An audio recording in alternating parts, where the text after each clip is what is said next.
오늘 주일은 주신 말씀 에스겔서 48장 35절 말씀을 갖고 여호와 삼마라는 제목으로 하나님의 말씀을 전하도록 하겠습니다.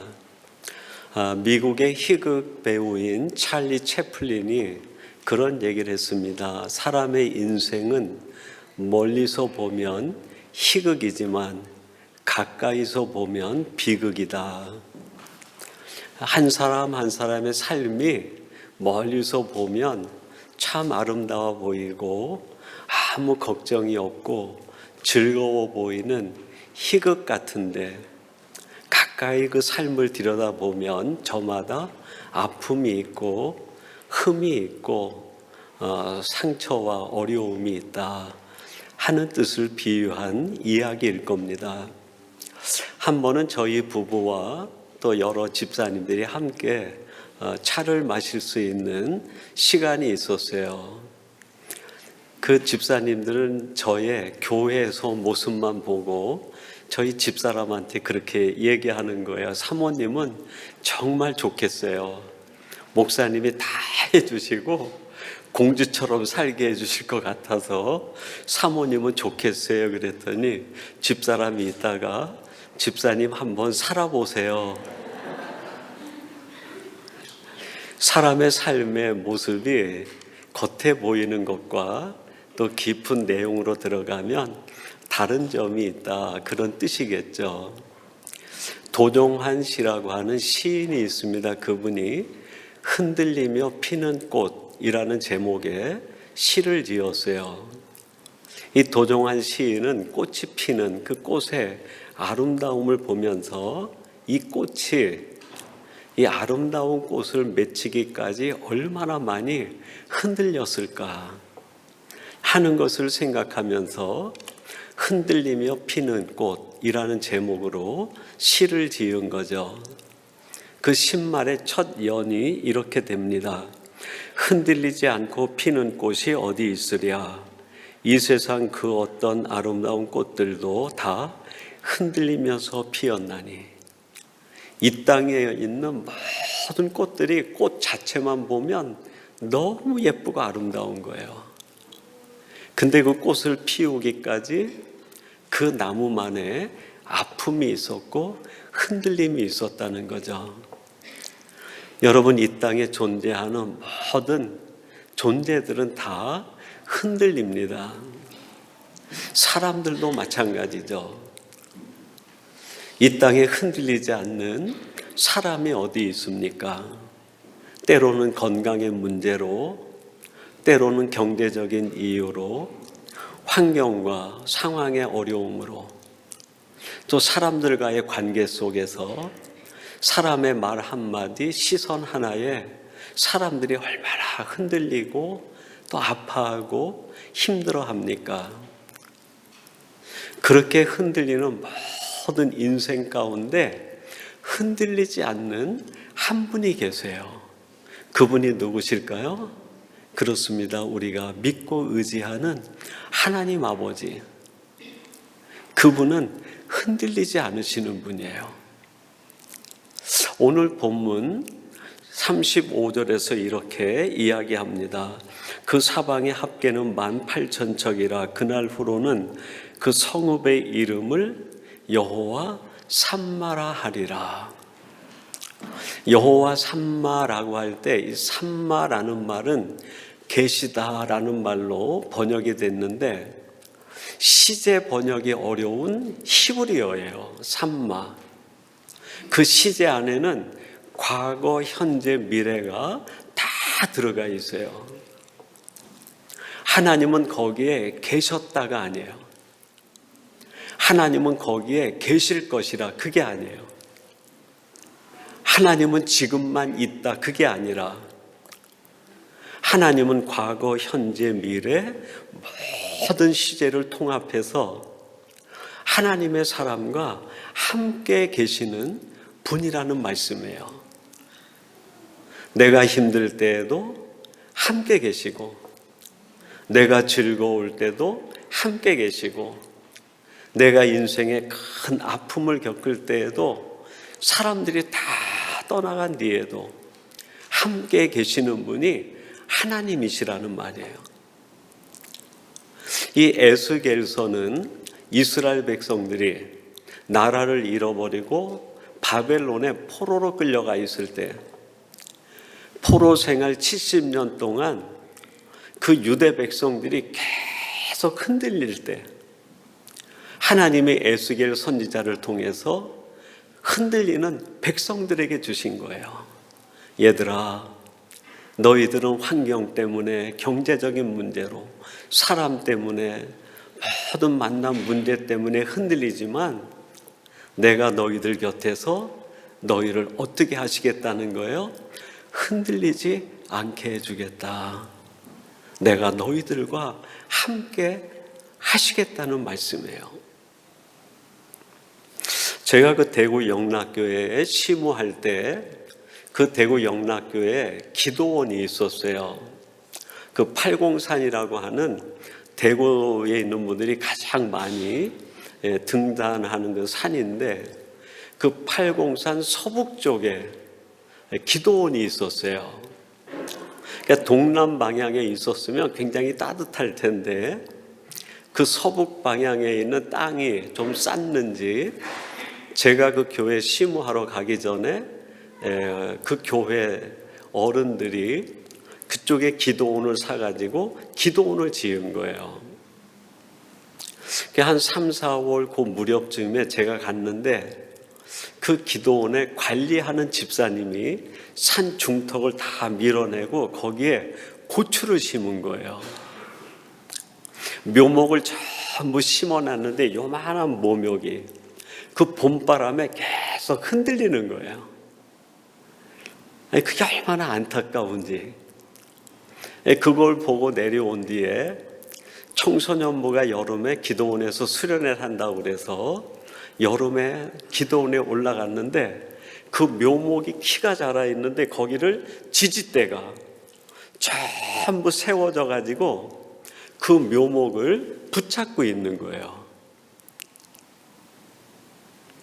거기에 꽃이 피고 고추가 달리고 거기에 이제 막 빨갛게 익어가려고 그래요. 그리고 11월 중순쯤 서리가 내릴 무렵 항전직 기도회가 있어서 기도원을 갔습니다. 기도회를 마치고 난 뒤에 그 고추밭에 갔는데 그 고추밭에 있는 그 고추나무들이 전부 서리를 맞아가지고 하얗게 죽어 있는 거예요. 근데 제 눈에 들어온 것이 지지대예요, 지지대. 그 하얗게 고추가 다 말라서 죽었는데 지지대가 그럼에도 불구하고 고추대를 꽉 붙잡고 있는 거예요. 그 모습이 제게 얼마나 감동이 됐는지 몰라요. 그 어린 묘목이 혼자 고추나무로 살아간다고 하면 살지 못했을 것 같아요. 그 기도원 그쪽 뒤가 좀 음습합니다. 그래가지고 비도 많이 내리고 바람도 세요.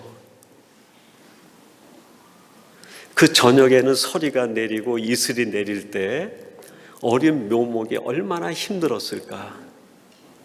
그 거센 바람이 치고 나갈 때 그 묘목들이 흔들리고 쉽지 않았을 것 같아요. 그럼에도 불구하고 그 고추나무들이 꽃이 피고 열매를 맺고 자기 일생을 다 살 수 있었던 것은 지지대에 묶여 있었기 때문이 아닐까. 고추나무의 능력 때문에 산 게 아니라 지지대가 붙잡아 주었기 때문에 살 수 있었던 거예요. 자기 마음껏 잎을 피우고 꽃을 피우고 열매를 맺고 고추나무로서의 생을 살아갈 수 있었던 거죠. 그 하얗게 말라 죽은 고추나무가 지지대에 묶여있는 모습을 보면서 제게 하나님이 주신 어떤 메시지 같았어요. 내가 하나님께 붙들리기만 하면 세상에 어떤 바람이 몰아치든 세상에 어떤 된소리가 내리든 내가 너를 끝까지 지켜주고 꽃 피우게 하고 열매 맺게 하고 너의 생이 끝날 때까지 내가 너와 함께 할게 하는 메시지처럼 느껴진 거예요. 여러분, 우리가 살아가는 인생이 그와 같지 않습니까? 때로는 매서운 바람이 불어오고 갑자기 그냥 서리가 내리듯 우리의 삶이 서늘해질 만큼 어려움이 찾아올 때 있어요. 거기에서 벗어나는가 싶으면은 갑자기 그냥 폭우가 쏟아지고 견디기 어려운 일들이 수시로 찾아옵니다. 그럴 때마다 우리가 사정없이 흔들리는 거예요. 그 속에서 우리가 어떻게 견뎌낼 수 있을까요? 그 비결이 바로 하나님 앞에 붙들리는 거예요. 하나님이 나를 붙잡아 주시기만 하면 우리는 꽃 피울 수 있고 우리는 열매 맺을 수 있고 우리의 생을 아름답게 살아갈 수 있는 거죠. 이 은혜가 여호와 삼마의 은혜가 아닌가. 그 바벨론 포로기를 겪으면서 온갖 세상의 어려움에 흔들리고 있는 이스라엘 백성, 유대 백성들에게 에스겔서 마지막 장 마지막 절에서 하나님이 도장을 찍듯이 얘들아, 이게 비결이야, 이게 열쇠야 하고 주신 말씀이 오늘 본문 말씀이에요. 나에게 붙들리고 너희들이 내 안에 거하면 내가 너희들을 꽃 피워주고 열매 맺게 하고 너의 생이 다할 때까지 내가 너를 책임져 줄게. 여호와 삼마, 너의 과거, 현재, 미래에 내가 너와 함께 하겠다 약속해 주신 거예요. 그러면 조금 더 구체적으로 여호와 삼마의 하나님이 나와 함께 하신다고 할 때 어떤 사람과 함께 하실까요? 첫째는 마음의 문이 열린 사람과 하나님이 함께 하신다. 이스라엘 역사 가운데 안타까운 역사가 솔로몬이 죽은 BC 931년에 일어나게 됩니다. 솔로몬 때까지는 이스라엘 나라가 통일 왕국으로 굉장히 번성하고 창대해졌었어요. 근데 이 솔로몬 왕이 너무나 많은 토목 공사를 하니까 백성들이 너무 시달린 거예요. 그래서 솔로몬의 아들인 르호보암이 왕권을 물려받았을 때 에브라임 지파의 여로보암이 르호보암에게 얘기합니다. 당신의 아버지 솔로몬이 우리에게 너무나 많은 노역을 시켜서 우리가 힘드니까 일을 좀 줄여달라.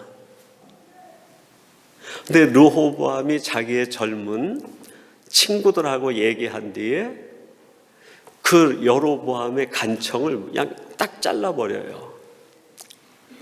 우리 아버지 솔로몬이 너희들을 채찍으로 다스렸으면 나는 너희들을 전갈로 다스릴 거야. 더 강압 정치를 하겠다는 거예요. 그래가지고 여로보암을 중심으로 해서 11개 지파가 북이스라엘 나라를 건국해요. 그리고 유다 지파가 남아가지고 남쪽 유다 나라가 돼요.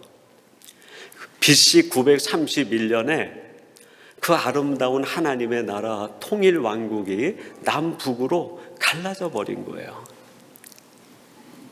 그때부터 남쪽과 북쪽에 있는 사람들은 선민임에도 불구하고 하나님의 사랑을 받은 한 민족임에도 불구하고 서로가 서로에 대하여 마음의 문을 닫아버리고 맙니다. 서로 반목하고 서로 대립하고 서로 비난하고 오히려 이민족하고는 관계를 회복하고 서로가 화친을 맺어요.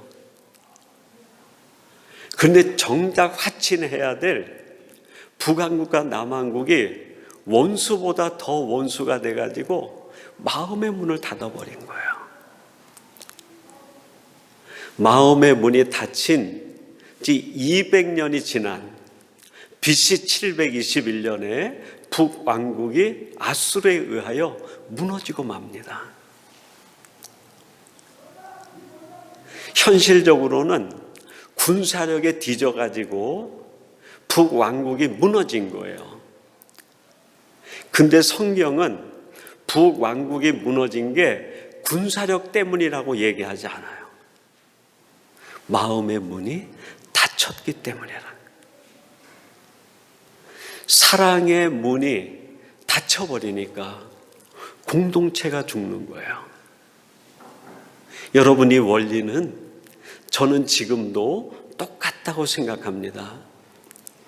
사랑이 서로 교집합이 일어나야 되는데 사랑의 문이 다 닫혀버리면 그 공동체가 시름시름 앓기 시작을 해요. 그 공동체가 힘을 잃어가고 그 공동체가 마지막에 바싹 말라버리고 말아요. 또 하나 이 기간 동안에 북왕국이 잃어버린 것이 있었어요. 하나님의 말씀이에요. 말씀. 이스라엘 백성들이 애굽에서 나왔을 때 하나님께서 이스라엘 백성들에게 너희들은 1년에 3번 예루살렘 성전에 와서 제사를 지내라고 그랬어요. 그래서 남자가 18세 이상이 된 남자들은 1년에 3번 예루살렘에 와서 하나님 앞에 예배해야 되는 거예요. 근데 나라가 분열되면서 북이스라엘의 여로보암이 18세 이상 된 남자들이 예루살렘에 가서 예배를 드리면 국가의 정체성이 사라질까 봐 이 백성들을 내려가지 못하게 단과 베델에다가 산당을 지어요. 그리고 여기도 하나님이 계시니 여기서 예배하라는 거예요. 하나님이 예루살렘에서 예배하라 하신 까닭은 예루살렘 성전 지성소에 언약궤가 있었어요. 그 언약궤에는 하나님의 말씀이 들어가 있어요. 말씀을 들으라는 거죠. 말씀을.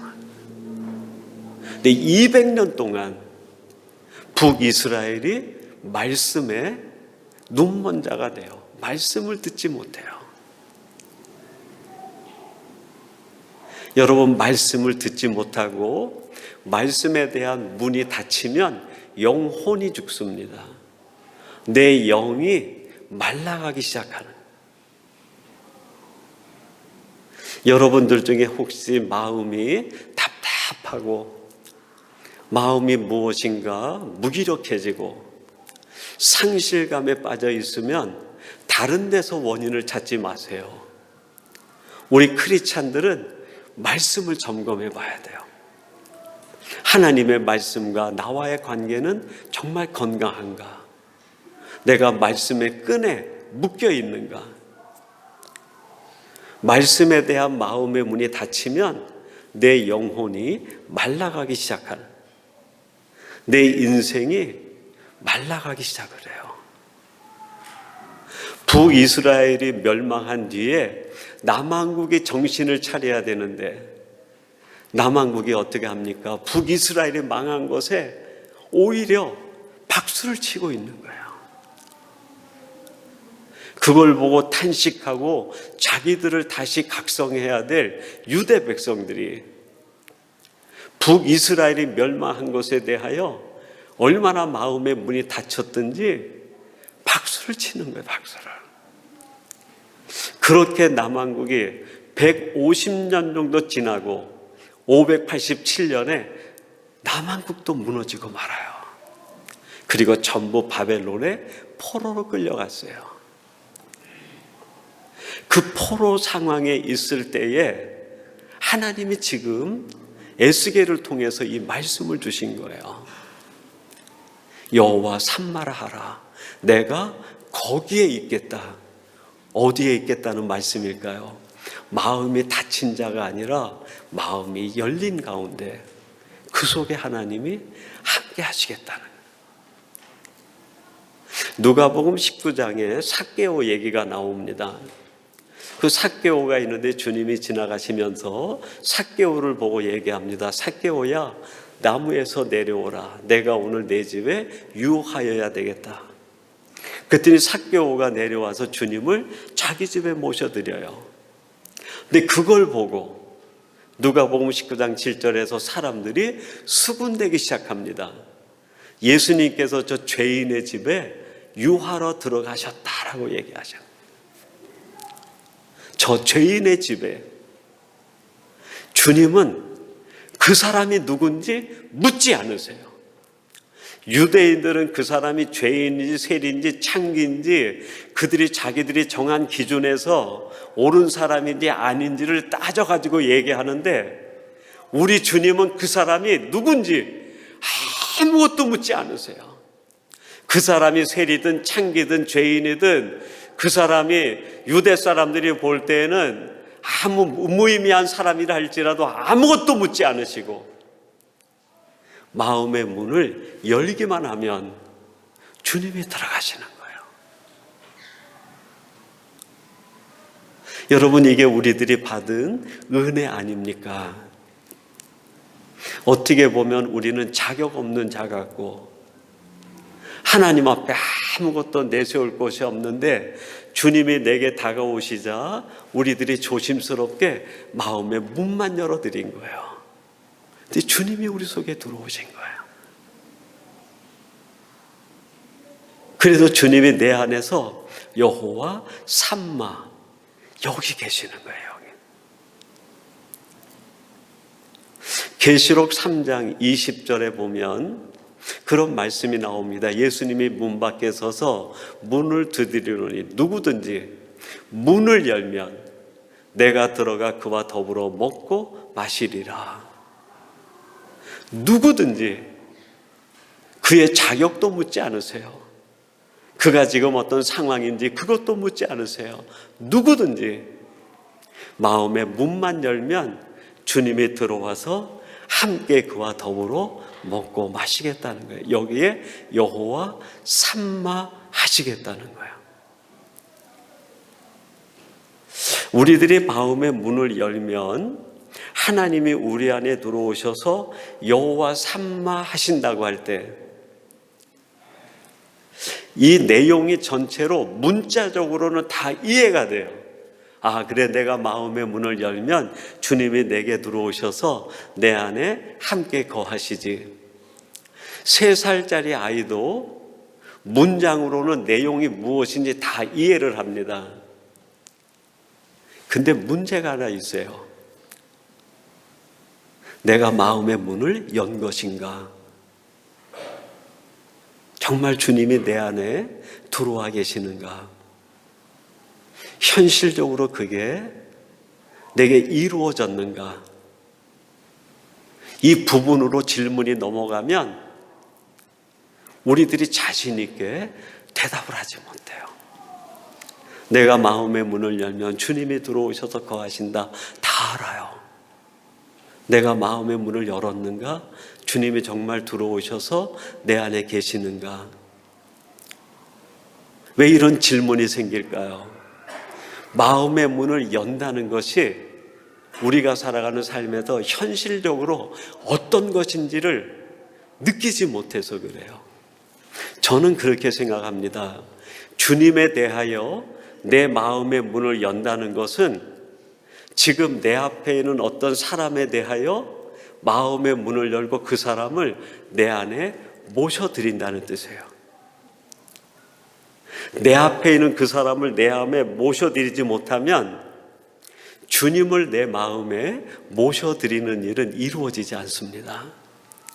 어쩌면 내 자신을 스스로 속이는 사람일 수 있어요. 나는 주님에 대해서는 마음을 열지만 이 사람에 대해서는 마음의 문을 열지 않겠다. 주님에 대해서는 내가 다 받아들이지만 사람에 대해서는 내가 받아들이지 못하겠다. 이게 얼마나 신앙의 이율배반적인 모습입니까? 주님에 대해서 마음을 문을 연다는 것은 모든 사람에 대하여 마음의 문을 여는 것을 의미해요.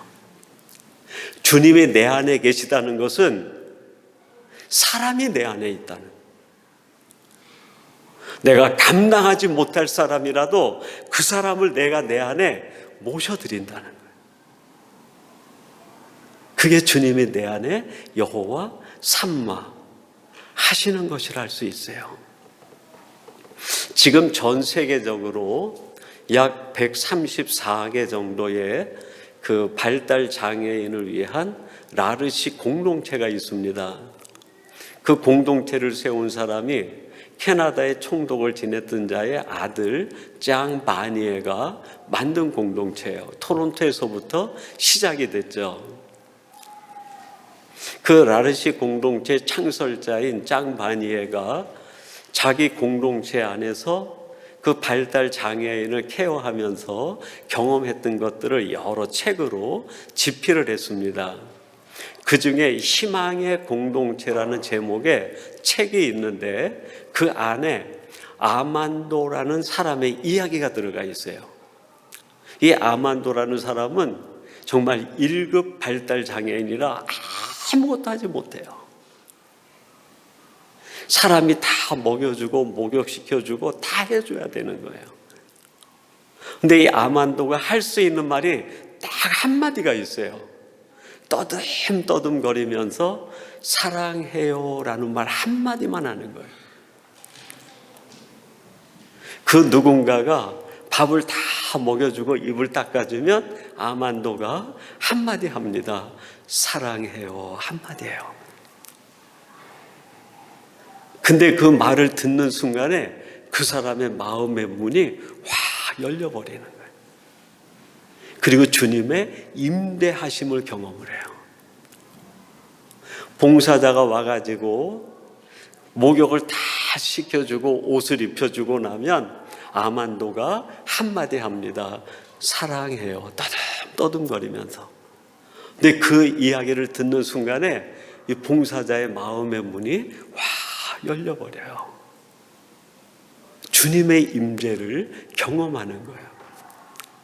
그걸 옆에서 지켜본 짱 바니에가 그 내용들을 전부 삼아가지고 희망의 공동체라는 책을 집필을 했어요. 여러분, 우리의 마음의 문이 언제 열릴까요?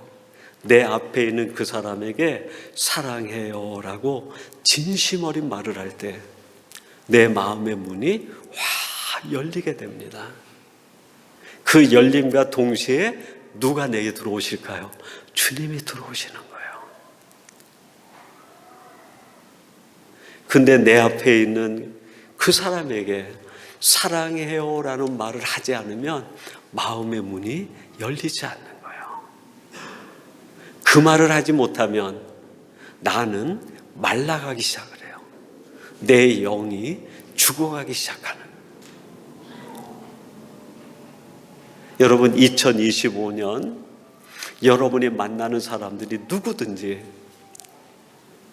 주님께서 내가 어떤 사람인지 묻지 않으시고 나를 주님께서 받아주시고 내 집에 들어오셔서 나의 삶에 여호와 삼마 하셨던 것처럼 여러분도 묻지 마세요.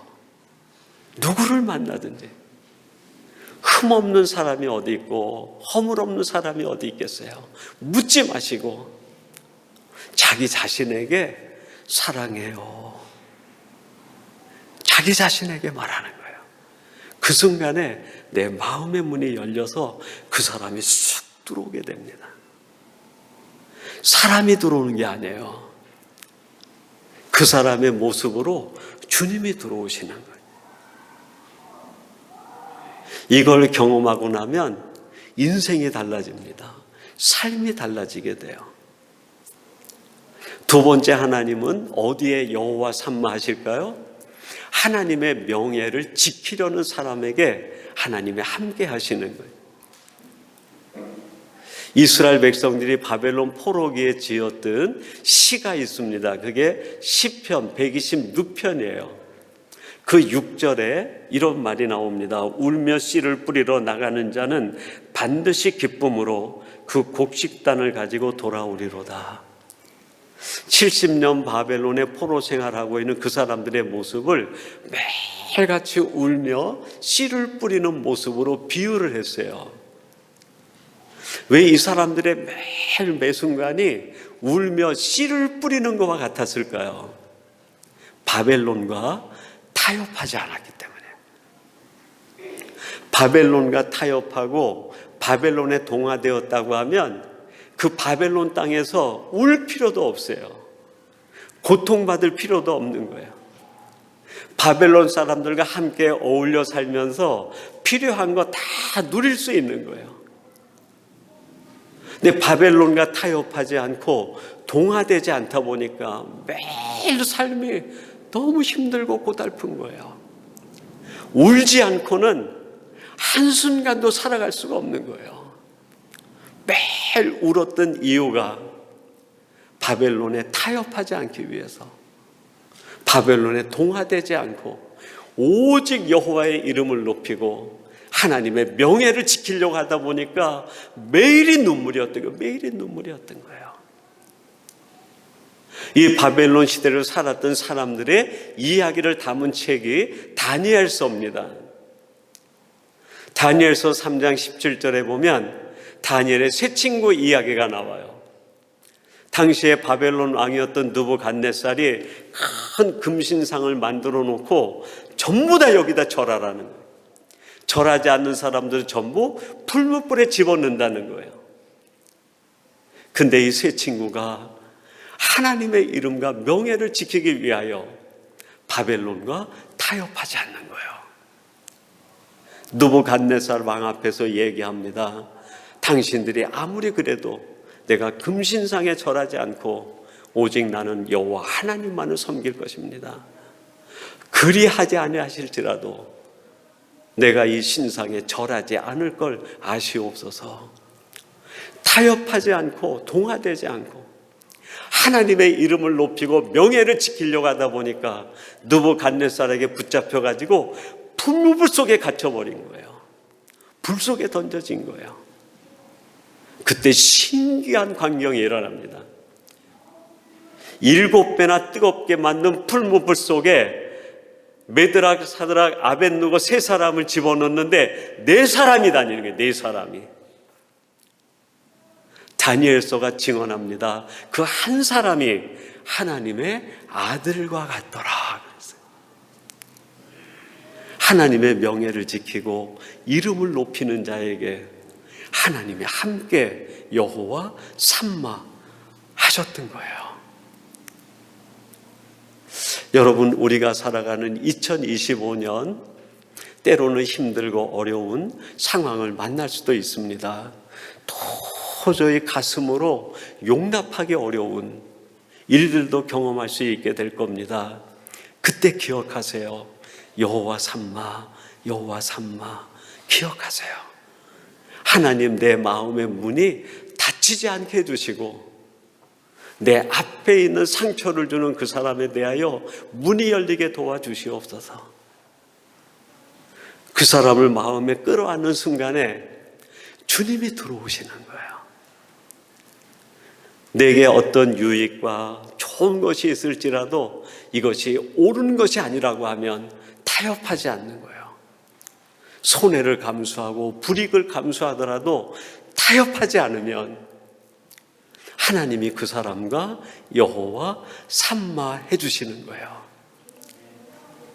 그래서 그 사람 곁에 하나님이 지지대가 돼서 꼭 붙잡아 주시고 꽃이 피게 하고 열매가 맺히게 하시고 그의 생을 마칠 때까지 함께 해주시는 거예요.